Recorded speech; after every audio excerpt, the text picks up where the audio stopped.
first time I ever had to coach against a wing T offense. And I'll just flat tell you, I'm not a big fan of that stupid offense. I think it's, pretty much communist to take over football. I can't understand why they don't understand how to run conventional football, conventional offense. But anyway, I coached up at Skyline High School in 2000. We were fortunate enough to have some really good players. We played against a couple of really good wing T teams. We were fortunate enough to beat Bellevue, the mighty Bellevue High School you hear about all the time. We beat them 29-7 in 2000, held them to 7 points, and they went, if I remember correctly, they went for it. We played at their place, and they went for it on 4th down 6 times. And they made it once. So we did a great job stopping on 4th down. They have since won 4 state championships. We went 13-0 state championship that year in 2000. And then this last went down and worked for John Macker for 2 years. Came back and worked for Keith Gilbertson for 2 years. Running coaching tight ends and special teams. And then when we got fired and Tyrone Willingham came in, I went back to Skyline High School and coached at the high school level again this last fall, and we actually were the smallest, the top level in Washington's 4A. We were the smallest 4A school with about a little over 1,200 kids, and we went 14-0 and won the state championship. And played a whole bunch of wing T teams, and so I got to see wing T again, and it's a great experience. Always working against different things, and I will give you what little knowledge I have on defense in the wing T. I'll just begin by telling you I'm a 4-4 defensive guy. It's been really, really good to me. I've coached 2 years of high school football. I'm 27-0. I've been really lucky, and so I tell everybody there's nothing to it. High school football is easy. But it isn't. I work hard, and we've got a bunch of great kids. Here's what we're going to talk about. And I apologize, this is supposed to be a little bigger font. Can you read that in the back? Yeah. I tried to make it a bigger font, but my stupid thing wouldn't allow me. Number one, understand the advantages of the wing T scheme and why teams like to run it. Why do teams like to run it? Number one, they really feel that it gives smaller offensive linemen an advantage because of all the angles. It's an angle, and why am I telling you this? Because you got to explain it to your kids. You got to explain it to your kids. There's more seats up here. You don't have to stand up. You got to explain to your kids the theory and the reason why this team you're playing on Friday night runs this stupid offense. Okay, and they run it because they feel it gives them an advantage with their angles. It gives them an advantage with their misdirection. It gives them an advantage for a smaller team to beat a larger team because they have angles and misdirection. And you got to teach your kids that. Okay? You got to teach them we're playing a team that wants to block back, wants to have angles, wants to pull, wants to trap. Most wing T teams that I've ever played, trap's a big part of what they do. Okay? And so you've got to prepare your kids for all that. Okay? First thing that I want to do is I want to find out what the top 4 run plays are that I need to stop, that we need to stop. Never use I when you're a coach. We. What do we need to stop? I work for John Makovic, and he told us that this is John Makovic speaking, I developed most of the offensive theories that everybody's using these days. Most of these plays, I came up with. Kidding? But so I learned never use I. He used it all the time. We. Okay. First thing that we do is we look and document, break down. I talked last hour. If you don't have quality video at your school, if you don't have a clicker, you don't have a clicker with a laser pointer, you're in the dark ages. I mean, these things are very reasonable, nice projection units. Buy one at Costco for $800 now. It used to be $5 grand for something like this. So number one, you have to have great video for your kids, for your coaches. There's no reason not to have great video. Find out what your top 4 running plays are. On Monday, we'll walk through those top 4 plays and talk about keys with our kids. We always have a walkthrough on Monday. Say these are the top 4 running plays we need to stop. This is the top passing play we need to stop.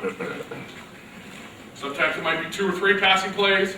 Usually with a wing T team, there's 1 or 2 passing plays that you need to be able to stop, unless they have a prolific quarterback, which most wing T teams that I've played haven't. But obviously, stopping the top 4 running plays, you stop any wing T's top 4 running plays, they've got problems. I really believe that they've got problems if you stop their top 4 running plays. So find out what those are. Go over it again, go over it 18 million times, till the kids can play it in their sleep. Evaluate their strengths. What is this team that I'm playing, that we are playing, what are their strengths? They run behind certain linemen most of the time. They flip those linemen weak and strong, so they can always run behind them when they're going right, if they run weak, and then they flip to the left to run weak to the left. Or do they always run behind certain linemen? Most teams have a tendency to do that. They're going to run behind their best kids. You got to know that. You got to tell your kids they're always going to run right behind 73 and 64. You got to tell your kids that. Number 2, do they feature one particular back? Now, I played, a lot of teams just keep in the same spots. Some teams move the big time guy all over the place. You've got to know where he is at all times. If he is their featured back, your kids have to know where he is. Doesn't matter what you know, your kids have to know where he's at all times. If he is their featured back. I'd rather have the lesser backs have success, never have the featured back have success against us. Throw to one particular receiver. They have the same receiver. Does he run the same route?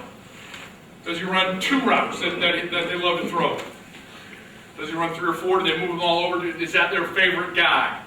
Is that their go-to guy at the receiver? Find out where he is, obviously. These are pretty basic things for the most part. How good is their misdirection?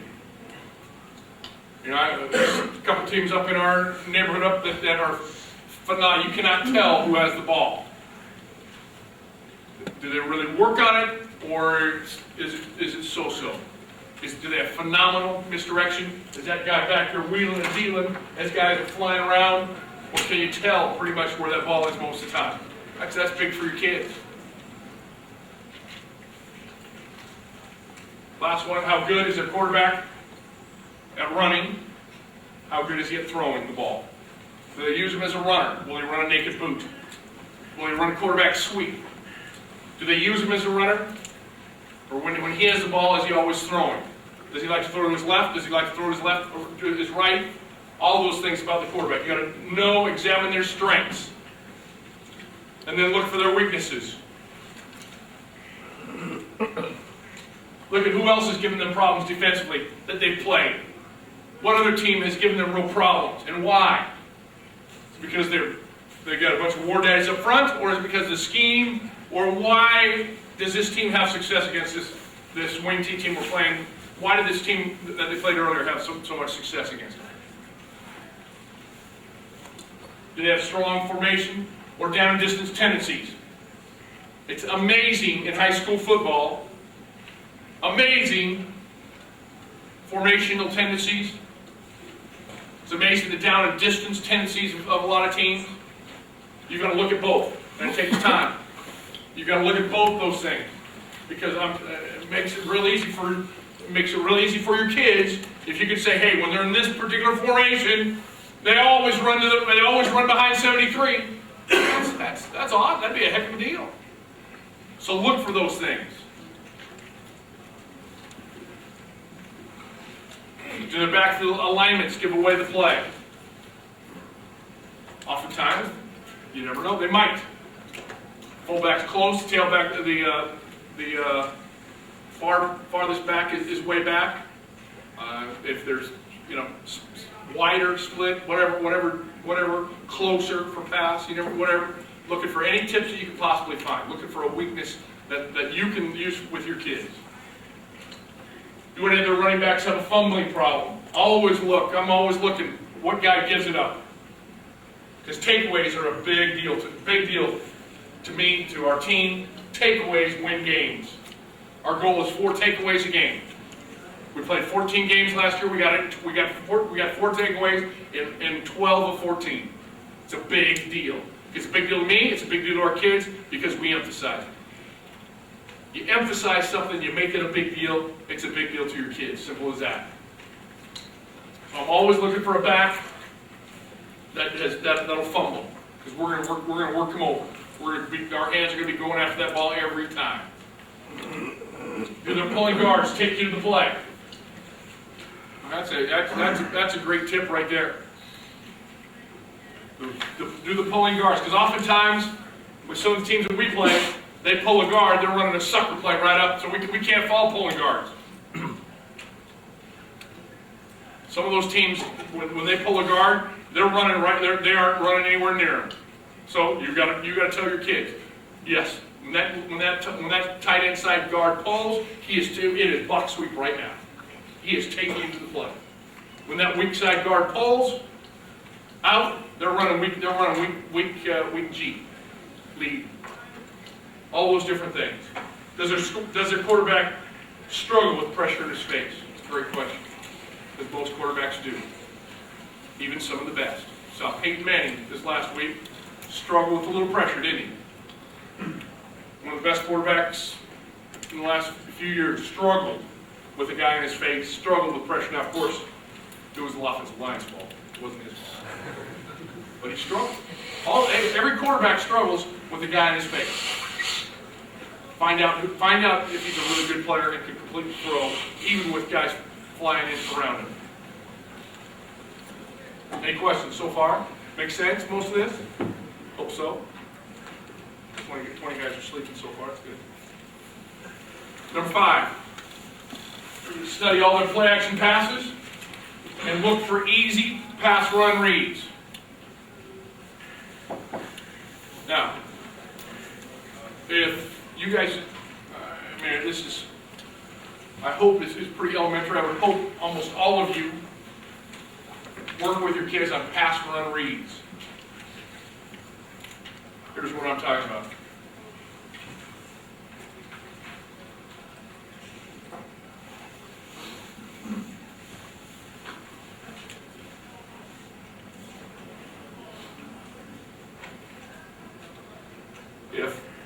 Primarily for perimeter guys, okay? I'm just going to put up how we play right here.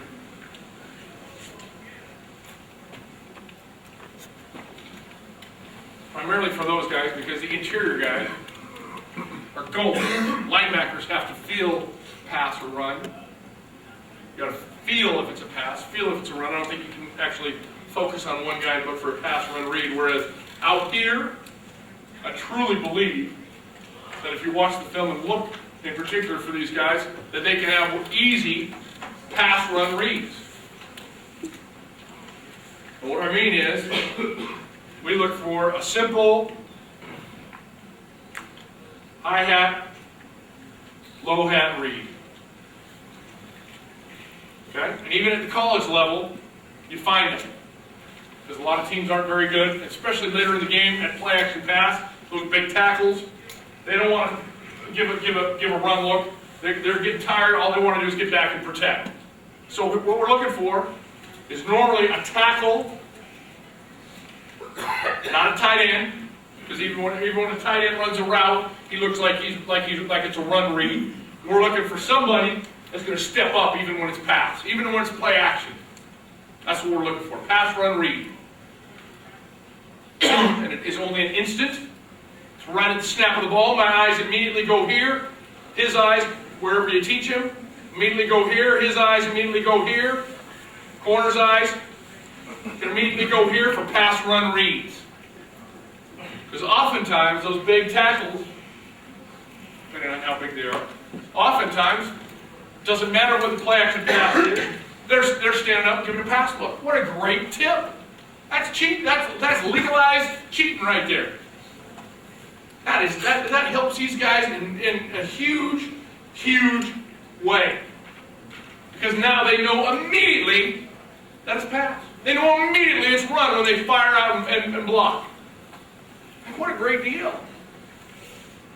What a great deal. Now, the ones that get tough are when he blocks down and he pulls. He blocks back, he pulls, in some sort of, some sort of play action boot type deal. Those are the ones that are tough. Yes. So can we set the read cutting time? No. I have him read whatever key is going to be the best. Well, whatever pass run key is the best for that free safety, because it's initial, it's immediate. We're not staring at those guys. You just get a quick feel, boom, are they up or down? That's all it is. It's not like we're staring at these tackles. But that's where our initial read is, and we do it in everything. Not winning team, but we do it in everything. If you're not doing this, it is a great advantage. If you're not doing pass run read with your perimeter players, it is a great advantage that you're screwing up. Because I don't know, we don't always just do it with wing team. We do it with everything, everything. And then we go over with our kids on film, see this tackle, see him stand straight up, see everybody else. Play action pass. See the quarterback burying the ball in the tailback's gullet. What is it? It's pass, coach. Because that tackle standing straight up and dropping back. He is in pass pro. So always look for a pass run read for your kids, because immediately it tells them if it's pass or run. Obviously, if he's firing out, whatever they're doing, firing out, he can tell us to run right away. And play. Okay. Everybody understand what I'm talking about? Any questions? Pass, run, reads. Use them. Most of you guys use those, I hope. Have used those, have heard of them. I'm not talking brushing anybody. Good. Study all their play action passes and look for easy pass, run, reads. Find every trick play. What I'm basically telling you is how to break down a tape, what to look for, what to practice on. But I'm going to find every trick play. I'm going to look at every game, or have someone look at every game, so we know every trick play, every screen, every option that they've done, and we're going to practice against them. So the last thing that we need is an easy trick play touchdown. I hate giving up easy trick play touchdowns. We did not give up one this year, fortunately. We gave up a hitch and go for about 40, but he didn't score. But the last thing, I just hate giving up easy trick play. So we work on them a lot. We work on reverses. We work on halfback passes. We make sure that they're always in the practice plan every day, so our kids get used to it, so they're not surprised. Okay. Must have some defensive change-ups ready for your opponent. We sort of talked about this, cannot sit the same defense unless you have superior talent up front. I truly believe that. If you got a bunch of war daddies up front, if you're Mission Viejo, who I watched, I thought they were pretty stinking good. A2 platoon. None of our guys at the high school I was at, we had 8 guys playing both ways. Our 7 best guys on offense were our 7 best guys on defense for the most part. And we did not have the luxury of 2 platooning. What a great deal that is for high school. If you can, with those big schools can do it, we couldn't do it. So I think you have to have some changes. I think you have to run some pressure. I think you have to change some things up on wing T, and we'll talk about what I think has been really helpful to us in the past. Number 8. And this is a fundamental thing. Never allow a running back, to run north and south. I'm a big believer in not letting him run north and south. I'm a big believer in cross-shouldering or wrong arming, whatever you want to call it. Cross-shoulder whenever possible to make the running back bounce. I'm a big believer in not letting a guy run north and south. Make him bounce. Let the speed of your defense run him down. Down, kick out. I'm going to cross-shoulder that thing. I played as the outside backer You know, keep that, get down, take them all with your inside arm, squeeze that puller. Well, it didn't matter how hard I hit that guy, there was always that amount of, there was just enough space so that back could fit up in there. And then we taught our kids to cross shoulder, and all of a sudden, bam! There's no way he's fitting up in there. He's always got to balance. Don't let him run north and south. Make sense? Any questions? Now, you guys might feel differently about this, but I really feel strongly about playing simple zone coverage most of the time, no matter what we're running. I'm a 3-deep shell. We change up and run a little forward, a little cover 2 in long yardage situations, but most of the time we're a 3-deep shell. And if we pressure, if we run a double crash or something else, we're going to play 3 deep behind it. Just because I don't want it. I really believe that it's tough to play man to man on a wing T team with all that misdirection, with all the backs going different ways, the wing going different ways. I think it's really difficult to play man-to-man defense. Now, from our pass run reads, I think we get good drops. Our linebackers can react to it and get some drops, and it worked really, really well for us. Really, really well. We played cover. We played everything we did. We had cover 3 behind it. Wing T, very, very good to us. Okay.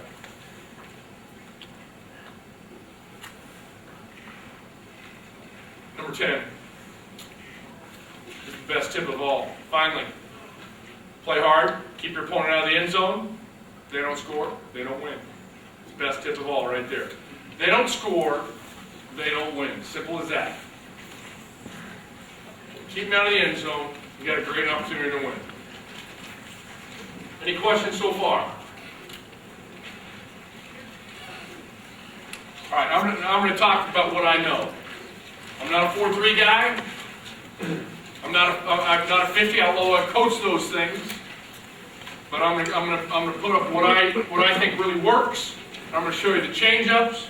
I'm going to show you what we focus on, and so forth. Okay. Versus wing T. We played this guy head up and told him to kick the tight end rear.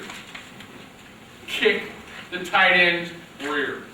Again, we're not playing with big behemoths.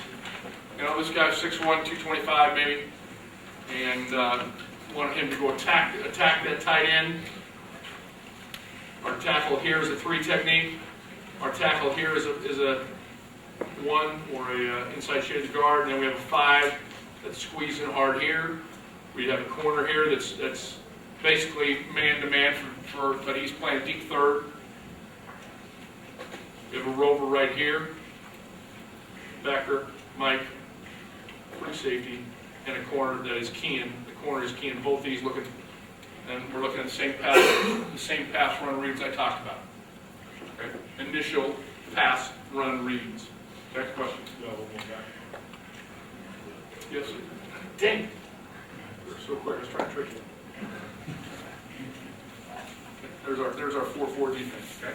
Now I'll tell you what we run up against. I'll tell you the top plays that we have to stop, and then we'll talk about things that you guys are having problems with.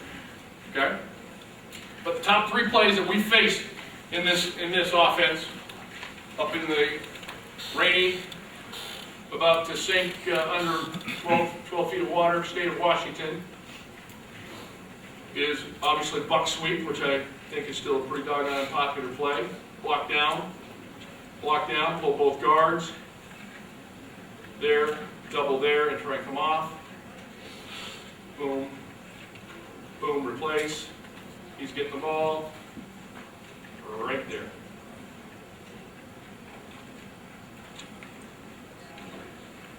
Around, and he's trying to cut off right there. Correct? Is that how you guys buck sweep popular down here? Most of those teams love it. Here's our teaching points. Number 1, he's got to win. He can't get knocked back. He's got to win. If he can get a little push, so much the better. If he can get a little bubble and force that thing to go a little deeper, so much the better. The whole key, in my opinion, now, In our defensive opinion, is this guy right here. As soon as he sees that wing block down, we are sending him on a full-blown mission, just like, excuse me, just like taking on the ISO. He is going to be a missile coming right back in here making a train wreck. In my opinion, he is the key. We work on just recognizing what's going on, and he goes and makes a train wreck, and we're going to cross shoulder and just blow up this guard and try and make that thing bounce and belly as much as possible, make that back even go deeper in the backfield so our pursuit can get there. But he, in my opinion, is the key. This guy right here, go attack it and blow up this pulling guard, see it, recognize it, and go. So we work a lot on just recognizing, double block down. We work a lot on seeing that and going. It's really, really good for us. And then he plays off of it. He fills off, tries to fill off that. We never teach this backer to go underneath blocks. Never teach him to go under or run through. We teach him to fake that way and then try and come over the top. Because if he goes under, he's screwed. In my opinion, in almost every situation, as soon as that linebacker runs underneath the blocks, unless he's got unbelievable speed, he rarely makes the play. Somebody had a question. Well, how deep are your middle backers and your linemen on your arm? I could have talked about that, couldn't I? Our guys, we're at 4 right here, or basically we're at 4, and we are 3x3 right here, tied in off the tackle, 3x3. Okay. Our corners are probably 6x6 here, and he's probably 6 or 7x2. Okay. Free safety's 12 to 14, depending on down distance. So that's buck sweep versus a 4-4 defense. And again, if we feel that it's a buck sweep down, we have a tendency at all that we feel is strong. We will even slant some of these guys and bring this whip off the edge as a changeup. Okay? Yes, question. Do you ever flex that strong side tackle? Flex him as a 4-eye or flex him off the ball. Off the ball a little bit so we can get a better read on the down block. We just tell them, we work on it, and we just tell them to expect it and go attack it, not to roll. Go attack it and try and slip across it. I mean, we just work on attacking this thing once you feel it, and not going and not running underneath. Because as soon as he goes underneath this, he's gone. He's out of the play. So yes. Now, in the strong side, does he have C-gap or just put his ties? He's got C. We're putting him in C-gap right here. He's got C-gap, but he's basically saying play him head up and kick his ass. That's basically what I'm saying. But his gap is still C. His gap is still C. Okay. But this backer can help him solidify that gap. So that's how we play. That's one of the top plays that we work on is buck sweep. And obviously our changeup. Our changeup would be to maybe slant these guys strong and bring the whip off the backside in case they want to boot. And that's that play right there out of a 4-4. Any questions? Yes. What we'll do once in a while as just a change up is we'll widen the tackles a little bit. We'll widen both these tackles, which you're almost helping yourself to trap. But we'll do it the play after they run a trap and we stuff it. We'll widen these guys and basically attack the tackles and make sure the linebackers realize that we're doing that so they have an inside presence. We usually run the play after they run a trap. Because they rarely, if you stuff a trap, they're not going to run a trap again the next play, I promise you. So what's their next change? Well, something else besides the trap. So we'll help ourselves and widen their tackle and have them both go out or have them both slant strong. If it's a strong, again, we talked about those tendencies. Do they always want to run behind this tackle? Do they always want to run over here? You play to those tendencies. Okay? Question? No more questions.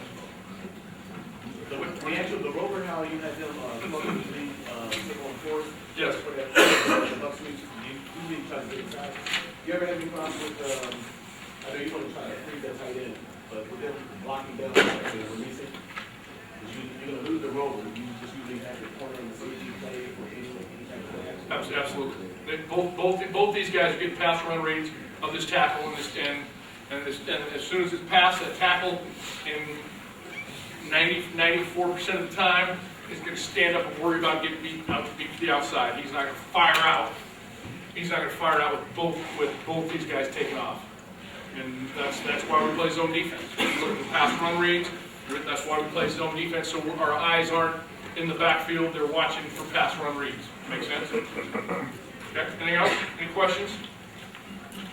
Next one. This is a favorite. We're just going to talk about trap, and then we're going to talk about weak lead. Okay? Trap and lead. Most of the time,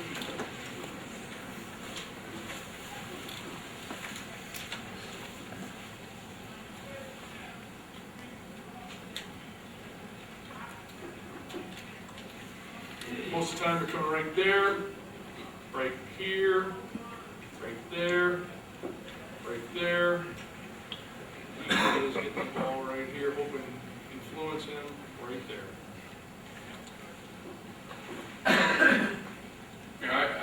We just work and emphasize, and that whole week we make a big deal about this tackle right here, R3 technique. That is your baby. Okay? That is your baby. You played that play.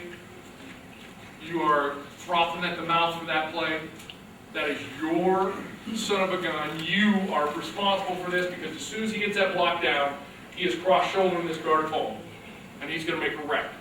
And we teach, number one, get as much of the line of scrimmage as we possibly can. I'm sure you've probably heard it before. We teach credit card alignment. Got a Visa with nothing on it, no dollars available, but it's a Visa. Credit card alignment. You slide this credit card between hands and helmet. All our D linemen, as much of the line of scrimmage as possible, get off as quickly as our biggest advantage is getting off on the line of scrimmage. But as soon as he reads the hip of that guard blocking down, he's coming down, he's cross-shouldering that thing and blowing it up so he can't run north and south. We're not squeezing outside shoulder in, because we won't get it. We're going to cross-shoulder that sucker and make him go somewhere else, here, or somewhere else besides that. And it is this guy right here, this guy and the Mike linebacker. He is not going to be much of a factor, because he's got to get going. He's got to get going for buck sweep, or for even though this guy's not pulling, he's got to at least step this way because of the action of the backs. That's just a natural step right here, and it's his job here and the tackle's job to shut that down, in my opinion, and for him to get big and stuff that center. Man, we just really say the trap is yours. They're not going to run trap because of you. You play that thing. You're dying for that guard to block down. And it's worked pretty well. Okay? Now, change-ups. We make what's called a tag call, because those defensive linemen sometimes aren't road scrawlers. Tackles, A gap. Tell both tackles to go to the A gap. So we actually spark him into that A gap. This guy's already in the A gap, but they basically run a pinch in that A gap. Tag. Tackles both in the A gap. And then we'll also run, and I think it's just a great changeup. It's been a great changeup for us. I think it's a great run changeup for anyone. We will run double crash here, here, here, here, here, and here. Double crash, cover three. And we'll do it with 3 deep and just let our inside linebackers react to it. And double crash, I think, is a great changeup where everybody's pinching, coming hard. I think it's a great run changeup for anything. Wing T certainly takes all the counters and everything away with the penetration that you get and everything else. And I'm a big fan of double crash in the run game as a changeup especially. The other changes that we run is we have our ends come outside, And we have both our Rover and Whip come inside C gap and B gap. So we have our, sorry, didn't realize I'm off the screen. So we have our ends come outside, a lot of mumble jumble, and our whips come inside. And we call it crash switch, double crash switch. The outside guys change responsibility. I think it's a great change-up. Do I want to run it every time against wing team? No. But doggone it, I'm going to run it. We're going to run a lot. It's a great change-up. Okay? Questions? Now that we've got the trap stopped, yes. Is the rover on that crash inside or outside of the wing? Well, the one thing we don't want is him to wall him down. So if this guy goes, he's coming outside. That makes sense? He's going to hesitate. He's not whistling right in there so he can just get smashed on down. All right, now we're going to talk about weak lead. Weak lead is has been one of the favorites of Bellevue High School for a long time up there, and they run the best wing team. They do a great job recruiting great kids from other schools. They're not a Catholic school, but they're doggone close to it. Just tell them like it is. So, let's talk weak lead. Coach Bland, am I correct or what? Coach Bland here? Stepped out. I just gotta give him from what he said.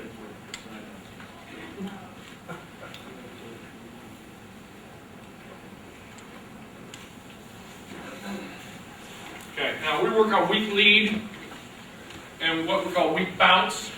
Weak lead means obviously out here, giving it here, and then they'll bounce it where he'll here, and he'll log the end and bounce it outside. And it is all based, we show them on tape, we show them in a walkthrough, and then we practice against it. It is all based on the angle of this back right here. Tailback, whatever you want to call it.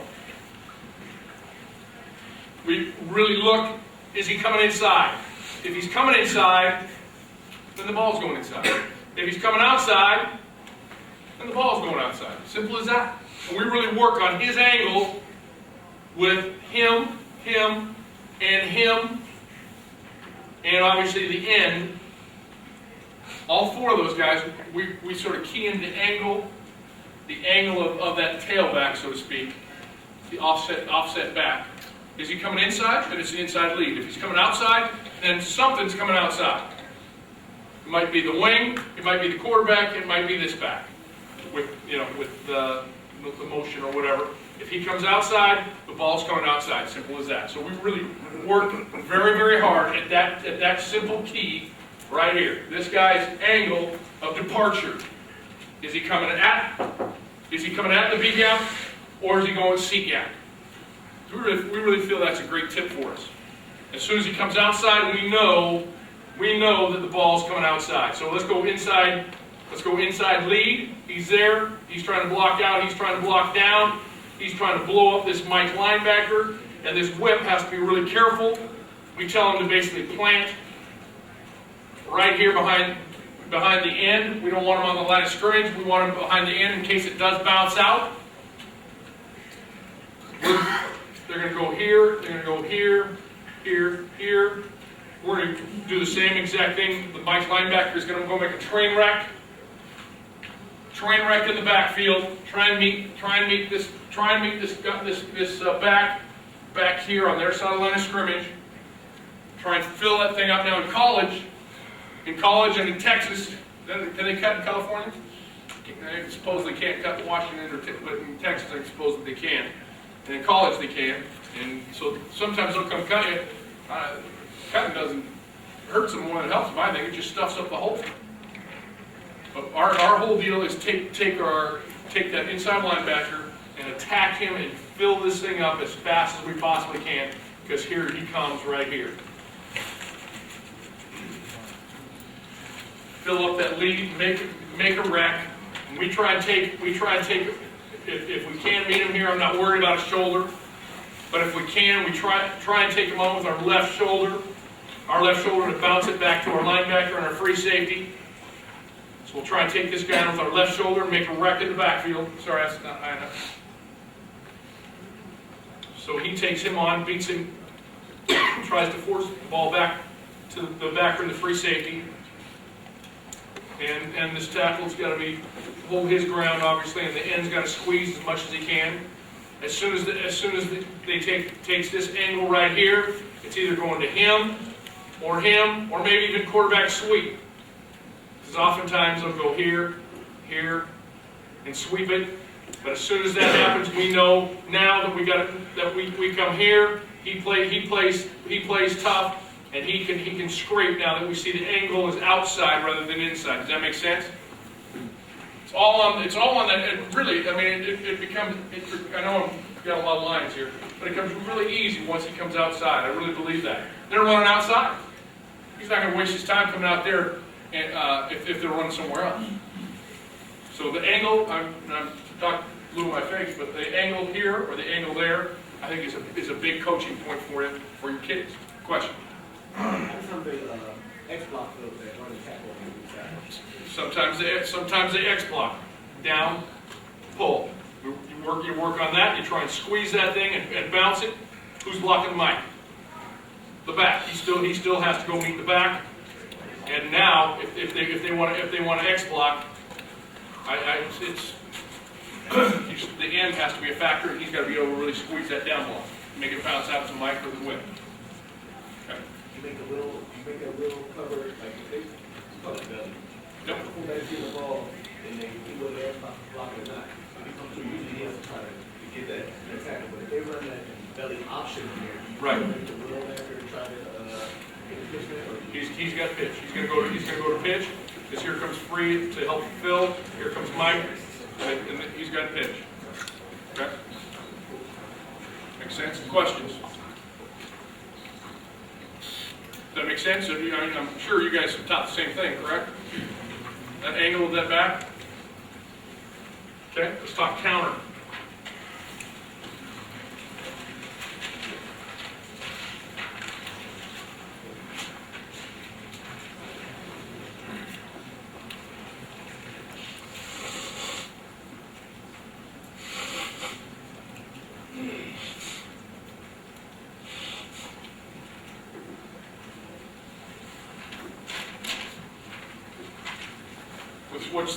Which counter do you want?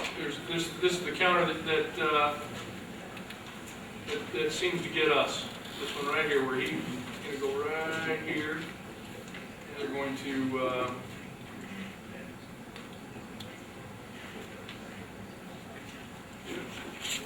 here.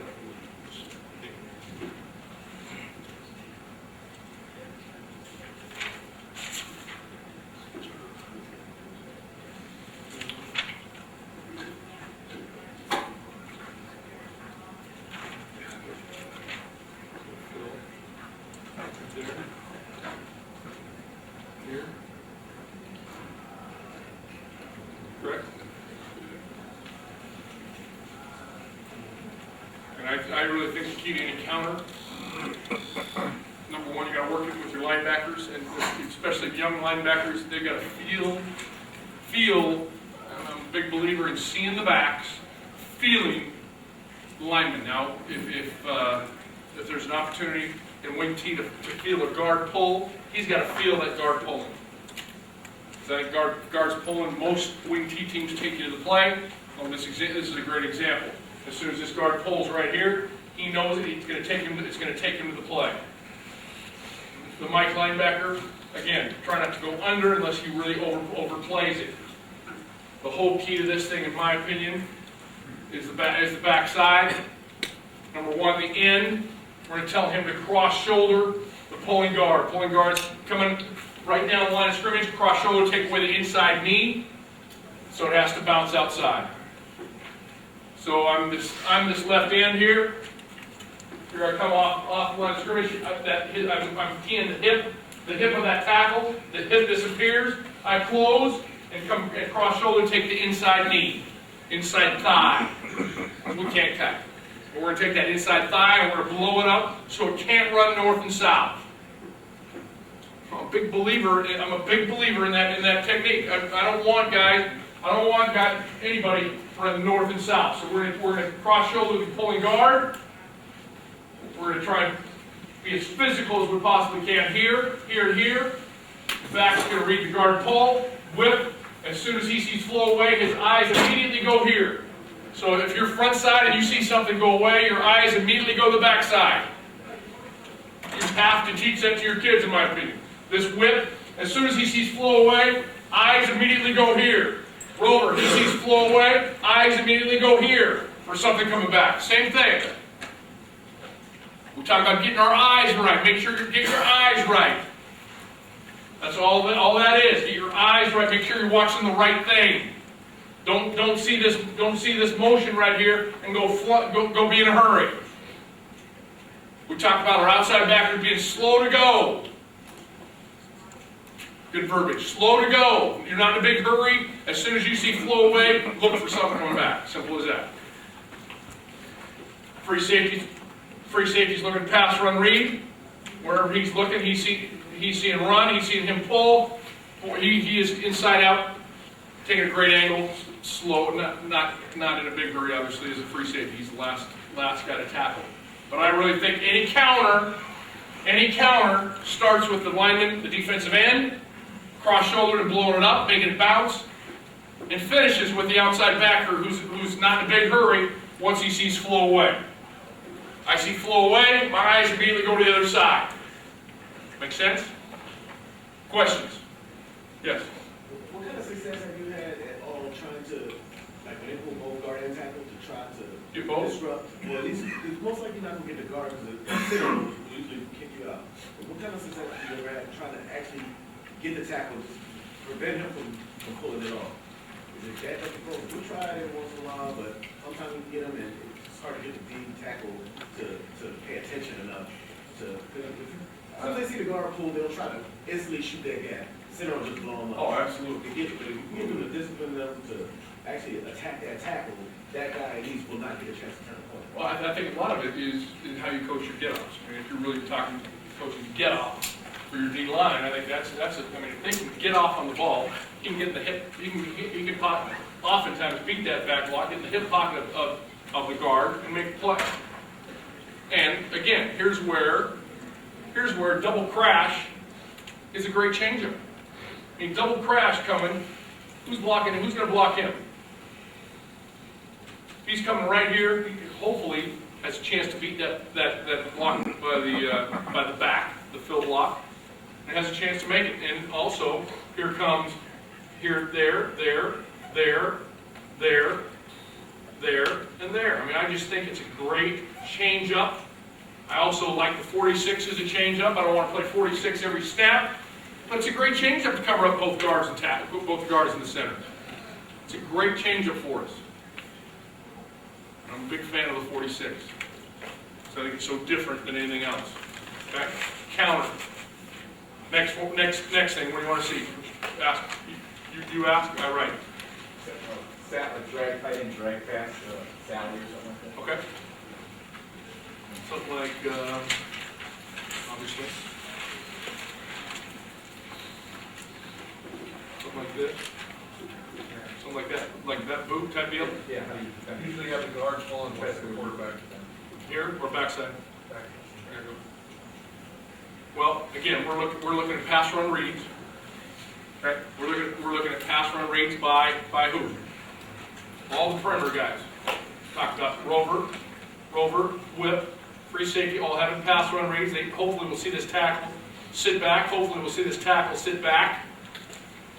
Depending on how good they are at their play action blocks. Some offenses really work at it and do a nice job. Most offenses don't. I'll just flat tell you, most offenses don't do a very good job of coaching these tackles to sell run. Because they're worried about blocking the defensive end. So we are reading that.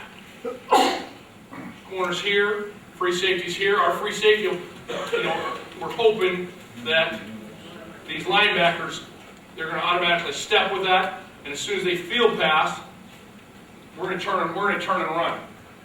As soon as I field pass, I turn and run, and I find that drag, and I make the ball hit me in the back of the helmet, if possible. And then I think this free safety, depending on how, you're talking about a short drag, obviously, you're not gonna be much of a factor. Then I think, you know, depending on how far this quarterback waits, I think this whip, because he's got his eyes on the tackle, because he sees it's a pass, he's dropping right away, he sees that drag, he might be able to pick it right there. So that's why I think pass run reads are so important, because it tells me right now that it's pass, right now. I'm getting my drop, I'm reading and looking at what's coming across, I'm gonna make a plan. Yeah. Coach, are you gonna have the safety help jump the dragger or? Well, it depends on how deep it is. If it's short, if it's there, no. I'm gonna come right here. I'm gonna brake on it, but no. If it's a deeper drag, yeah, like a boot, like a 12 to 15 boot, yes, I will. Does the corner stay on the And back? then the corner's got to take the deep post. That's his responsibility. Okay. What next? We have 1 minute. Motion to drag across. Fly? The fly. I'm gonna do one more thing. I'll just talk real quick about near. They go near backs, near the tight end. Obviously, they put those backs over there for a reason. What's the reason? To run to the tight end side, right? You got to teach your kids that. I mean, the backs are over here for a reason. Are they putting them over here to run over here? No! They're loading up over here. So what do your linebackers have to do? Your linebackers, they've got to cheat over there a little bit with them. Okay? They've got to cheat over there with them, because where do they want to run the ball? Strong! So, I'd bring him, I'd slant this way. I mean, if they're going to give me a strong tendency that they're going to run to one particular side, I'm going to slant to that side and help my kids out. X over talking. Take the X on the tight end side, so they're covering the tight end, and most times you really won't let your competition will catch it. It looks like very like tight end's covered. So he's going to be on the line of scrimmage or just out? No, yes, tight end on the line of scrimmage, the X on the line of scrimmage, also the move the wing to the other side. Oh, I see. I'm sorry, the wing is on the other side also, but it's a strong running play. It's almost four guys here on the line of scrimmage? Well, I mean, you got to tell your, I mean, that's the, you got to work with your kids. They got they got a whole slew of guys over here. Where are they going to run? No secrets. We give our linebackers the ability to go Ringo or Lucky. If, for instance, for this type deal, they're double tight. Say they're double tight. They got two back. They motion this tight end. Where are they going to run? I mean, you know they're running something over here. So we'll Ringo and we'll slant these guys this way. And help your guys out. Give them a way to help your guys out. We'll slant to that and blow it up. Okay? I'm running out of time. Appreciate you guys hanging out with me.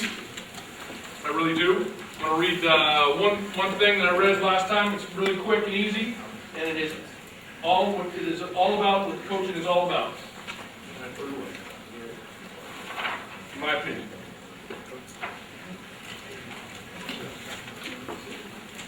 Here we go. You ready? Those that were here the first hour, sorry, you get to listen to it again. Attitude. The longer I live, the more I realize the impact on life. Attitude to me is more important than facts, is more important than the past, than education, than money, than circumstances, than failures, than successes, than what other people say or do. It is more important than appearances, giftedness, or skill. It will make or break a company, a church, a home, or a team. The remarkable thing is we have a choice every day regarding the attitude we will embrace for that day. We cannot change our past. We cannot change the fact that people will act in a certain way. We cannot change the inevitable. The only thing we can do is play on the one string we have, and that is our attitude. I'm convinced that life is 10% what happens to us and 90% how I react to it, how we react to it. It's a great thing for your kids. It's a great thing for me. You come to practice with a great attitude. I'll tell you one really quick story, and then you're out of here. I'm sorry. I was at the University of Arizona. We did a deal called The Season with ESPN. They mic'd you up. They mic'd up all the different assistant coaches, and so they mic'd me up for ESPN one day. Well, I tell you what. You think you're going to coach your rear off when you're mic'd up? So after that, I came up with a real brainstorm that I'm gonna be mic'd up every day. Why not? So when you're out there coaching, you are all mic'd up for ESPN, coaching your rear off. Do the best job you can, do things the right way, and be a great role model for all your youngsters. All right, I appreciate it. I've got 4-4 tapes if you're interested in 46 tapes, and I got a great linebacker tape. If you guys are interested, they're on sale today.